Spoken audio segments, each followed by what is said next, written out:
Well, we're here once again at the Wood Shop Social with Jim Wood. And Jim, we got what looks like venison backstrap here, I'm guessing? It is.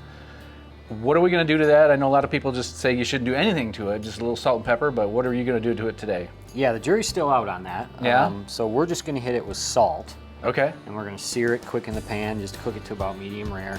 And then we're gonna make a super quick sauce with ingredients that if you don't have lying around, they're easily attainable. Basic. Yeah, so we've got some dried Michigan cherries that I soaked in some bourbon. Okay. And then we've got some hard cider here. This is a company from Shore. It's called Star Cut Ciders. Okay. And then we'll finish it with a little bit of butter to kind of make it a sauce consistency. Perfect. Well, how do we get started? So we're gonna salt our venison. And you're not a big fan of pepper, are you? It's not that I'm not a big fan of it, but pepper burns. Yeah, I remember you saying that. And it can really affect the final product. Okay. So just because of it's got a lot of oil in it. So what we'll do is if we hit anything with pepper, which we don't because not everybody likes pepper, but our meats, if somebody wants pepper on it, we'll hit it with after it comes off the grill or out of the oven or whatever it might be. Okay.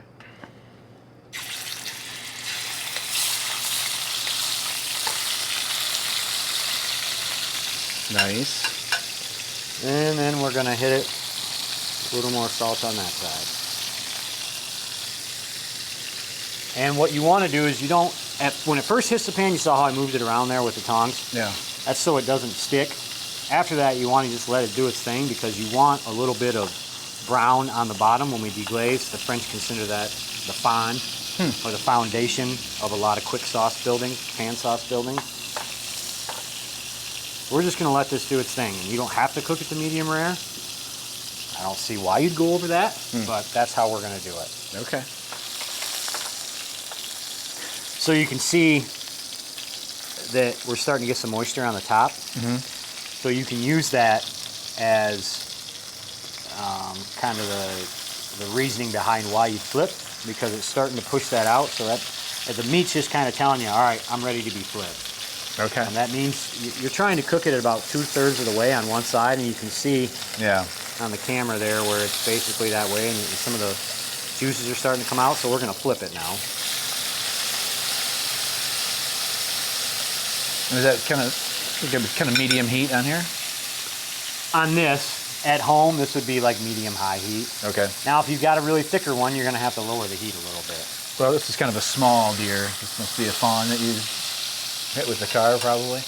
It hit me. I was able to salvage it, though. I called the DNR.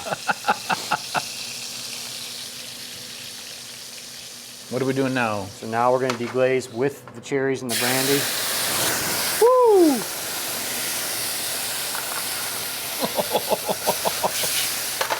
And once that flame kind of subsides a little bit